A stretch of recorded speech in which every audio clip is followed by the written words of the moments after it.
Buenos días por la mañana. Eh, qué bueno que estamos aquí, este, siguiendo con el estudio de Primera de Corintios. Algunas veces la estructura de este tiempo que pasamos juntos eh, muestra un poquito tiempo que tenemos, ¿no? Para estudiar el capítulo que nos toque en el día. Algunas veces no es tan evidente, pero otras veces el capítulo tiene mucha información y en realidad quedamos cortos pues con el tiempo que tenemos. Pero vamos a aprovechar entonces de una vez para empezar con el estudio de Primera de Corintios capítulo 7, un pequeño devocional. Miren, aquí este es uno de los discursos más amplios, este es el más amplio quizá, en el que Pablo habla sobre problemas domésticos. Él habla del matrimonio, de los solteros, de los esclavos. En cuanto a eso, habla de la inmoralidad sexual, de la virginidad, de casarse de nuevo, de las viudas. Hay mucha información. Hay bastante información aquí en este capítulo. Claro, en realidad empieza desde el capítulo 6, desde el versículo 9 más o menos, ¿no? Entonces, esto es bien extenso. Hay un tema en común que es bastante evidente también, que es cuando Pablo dice varias veces, e insinúa también, quédense como están, pertenezcan, quédense en el estado en el que están. Por ejemplo, cuando está hablando de los solteros, bueno, si estabas soltero, quédate soltero. Si estás casado, quédate casado. Eh, y inclusive, va, un poquito controversial también, si eres esclavo, fuiste esclavo, dice aquí en el 21, eres esclavo cuando fuiste llamado. No te preocupes, le dice. Entonces, es interesante cómo Pablo organiza sus pensamientos, sus recomendaciones y mandamientos aquí en este capítulo.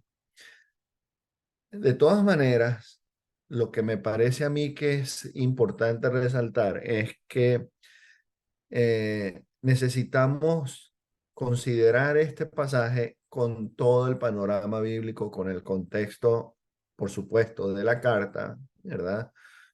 Del sitio donde estaba esta ciudad de Corinto, a quién les está escribiendo Pablo entonces, pero también otros versos que tienen que ver con lo mismo en un panorama más amplio del Nuevo Testamento, del Antiguo Testamento. Porque por supuesto cuando él dice que si está soltero, quédese soltero, que es mejor quedarse soltero, podríamos decir, no, pero ¿y entonces qué pasa cuando Dios dice, bueno, que nos casemos, que no es bueno que el hombre esté solo? Entonces, ¿cómo vamos a conciliar estas dos ideas, ¿no? Entonces, es importante ver lo que está pasando y sacar entonces la enseñanza y los principios que, que Pablo nos quiere dar en la medida de nuestras capacidades, ¿no? Entonces, una de las cosas importantes es que nos está presentando opciones para decidir. En el versículo 6 él le dice concesiones. Son concesiones. Por ejemplo, fíjense lo que dice el versículo 1. Estamos en el capítulo 7. Dice, pero ahora a los asuntos que me plantearon por escrito, es mejor no tener relaciones sexuales. Pero, dice el versículo 2, entonces ahí hay una concesión. Es mejor no tener relaciones sexuales. Pero, entonces, ¿se puede o no se puede? El versículo 5 dice, no se nieguen el uno al otro a no ser de común acuerdo y solo por un tiempo para dedicarse a la oración. No tarden en volver a unirse. Entonces, el asunto es que no se nieguen el uno al otro. La concesión es a no ser Entonces, sí se puede negar el uno al otro. Aquí está hablando en el contexto matrimonial. Eh, pero entonces la concesión es a no ser que estén de acuerdo. ¿Ok? Versículo 7 dice, en realidad preferiría que todos fueran como yo, no obstante, que como yo en su condición de soltero que tenía Pablo también, ¿no? Versículo 8. A los solteros y a las viudas le digo que sería mejor que se quedaran como yo, pero si no puede. Entonces, hay una serie de dichos aquí en donde hay una condición alterna, sí, que sí se puede hacer y que en las que Dios nos bendice, que todavía estamos sometidos entonces a la voluntad de Dios. Un tema que se nombra por frase una sola vez, pero está bien involucrado en todo lo que está hablando, es el dominio propio. Versículo 5. Al final dice, de lo contrario, pueden caer en tentación de Satanás por falta de dominio propio. Entonces, este dominio propio era, se está refiriendo aquí en este pasaje principalmente a la parte sexual. ¿Ok? Eh, en Primera de Tesalonicenses, por ejemplo, los que están anotando, capítulo 4 del 3 al 5, en Romanos 6, 12, también él manda, ¿verdad? Que tenemos que tener este tipo de control. Eh, Era el problema y que trae entonces como consecuencia, a falta de dominio propio, trae como consecuencia otros problemas más grandes, que sería como la inmoralidad sexual en este caso, que es bastante grande. Y ya vemos que en el capítulo anterior, cuando Pablo nos está diciendo, bueno, que nos tenemos que refrenar de esa inmoralidad sexual, entonces dice en el versículo 15, por ejemplo, del capítulo 6, no saben que sus cuerpos son miembros de Cristo mismo. ¿Tomaré acaso los miembros de Cristo para unirlos con una prostituta? Jamás. ¿No saben que el que se une a una prostituta se hace un solo cuerpo con ella? Pues la escritura dice, los dos llegarán a ser uno solo. Pero el que se une al Señor se hace uno con él en espíritu. Huyan de la inmoralidad sexual. Entonces, estamos hablando del contexto de lo que viene el capítulo 7, ¿verdad? Huyan de la inmoralidad sexual. Todos los demás pecados que una persona comete quedan fuera de su cuerpo, pero el que comete inmoralidad sexual peca contra su propio cuerpo. Entonces, en los griegos y en los helenistas, ¿verdad? Judíos que se criaron también allá en el mundo griego, la falta de dominio propio, el desenfreno sexual, era considerado también inclusive como falta de carácter. Era un problema moral. Ellos manifestaban entonces su carácter, su entereza, absteniéndose de estos desenfrenos sexuales. Pero resulta entonces que en la iglesia, como siempre, muchas veces pasa, tiramos el péndulo hacia el otro lado y nos vamos a los extremos. Entonces habían hermanos en la iglesia que ni siquiera estaban permitiendo que en el matrimonio hubiese relación sexual. Entonces, por eso es que él empieza aquí en estos primeros versículos también a hablar de eso. Versículo 2, capítulo 7 dice, pero en vista de tanta inmoralidad, cada hombre debe tener su propia esposa y cada mujer su propio esposo. El hombre debe cumplir su deber conyugal con su esposa, igualmente la mujer con su esposo. Entonces, lo que pasa en este contexto acá es que la relación sexual, el acto sexual, por supuesto que sí está permitido por Dios.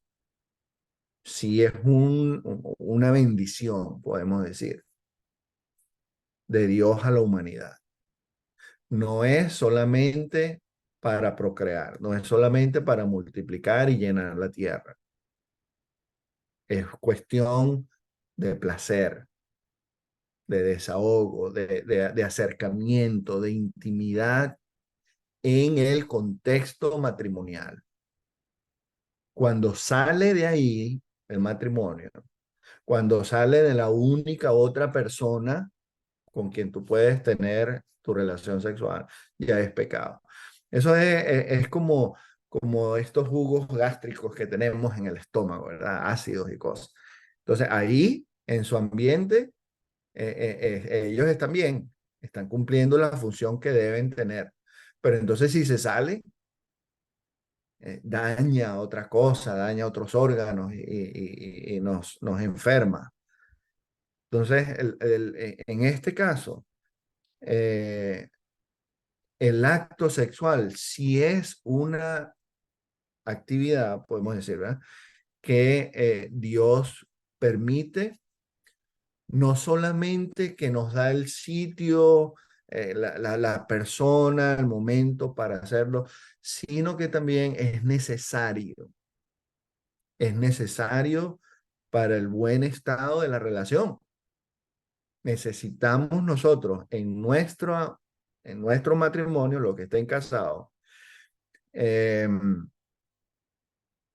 no usar la abstinencia como arma contra la otra persona, contra el cónyuge. Tenemos que estar conscientes de las necesidades de la otra persona. Normalmente, no siempre, pero normalmente, en la mayoría de los casos, el hombre es más sexual que la mujer. El hombre tiene más en mente necesidad física, su deseo sexual que la mujer. Bueno, entonces, ¿qué hace la hermana que no piensa mucho en eso, no le interesa, ya no le importa? Entonces, también él nos dice aquí a una forma que no podemos abusar tampoco, pero es lo que está, las palabras que usa él desde el versículo 3 dice, el hombre debe cumplir su deber conyugal con su esposa e igualmente la mujer con su esposa. Su deber conyugal. ¿Okay? La mujer ya no tiene derecho sobre su propio cuerpo sino su esposo. Tampoco el hombre tiene derecho sobre su propio cuerpo sino su esposa. Entonces aquí tenemos que también hablar también, por supuesto, que no puede salir ninguno por ahí que se la quiera dar de vivo, entonces, que normalmente podrían ser los hombres. A decir, no, la Biblia dice que tú eres mía, así que viene para acá ya. Ay, que me duele la cabeza, ay, que estoy enferma, ay, que estoy cansada. No, a mí no me interesa, a mí no me interesa. Vente para acá y ya. Bueno, no, porque todo esto tiene que estar también, por supuesto, en un contexto de amor, ¿verdad? De relación, de bienestar de la otra. No podemos ser tan egoístas que entonces estamos pensando solamente en nosotros. Versículo 5. No se nieguen el uno al otro. No es bueno estarse negando, no es bueno estar pasando. Que si cuánto tiempo, con qué frecuencia, eso es problema tuyo, en realidad. Eso va dependiendo de cada gente, de cada pareja, de la edad que tenga, de cantidades de factores. El asunto es que no es bueno no tener relaciones sexuales en un contexto matrimonial. No se nieguen el uno al otro a no ser de común acuerdo. Entonces, si los dos deciden que no, por el tiempo que sea, ok. Pero entonces para dedicarse a la oración, no tarden en volver a unirse nuevamente. Unirse es también entonces, como vine hablando desde el capítulo 6, el que se une con una ramera por allá es uno con ella. Bueno, el que se une con su esposa es uno con ella. No tarden en volver a unirse nuevamente, de lo contrario pueden caer en tentación de Satanás por falta de dominio propio. Entonces, el asunto es que nosotros tenemos que ver la pareja, el matrimonio, eh, en esa dinámica de placeres, de tentaciones, de dominio propio, de estar pendiente de la necesidad de la otra persona. ¿Qué pasa con el que está soltero entonces, con la que está soltera? Entonces, a pesar de que Pablo dice que es mejor que se quede así, tenemos que incluir esta conversación también en el contexto histórico que se está pasando.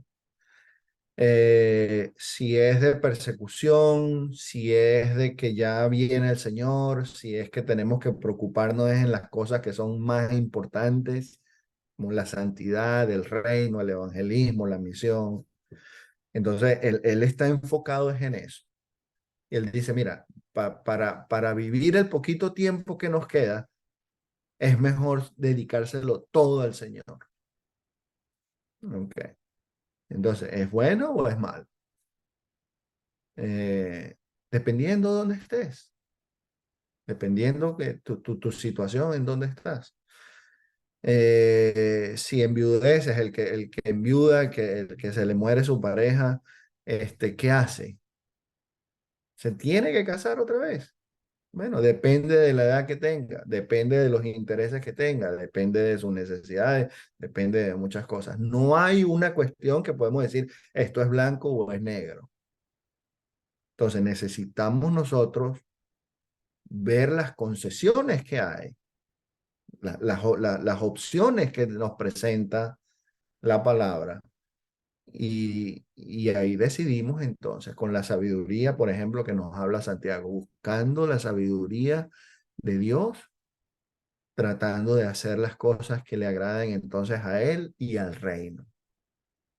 Porque cuando te cases, como dice Pablo también aquí, tú tienes que atender a tu esposa, tienes que atender a tu esposo. Si estás sola o solo, tú le puedes dedicar todo el tiempo al Señor y todo lo que tú quieras.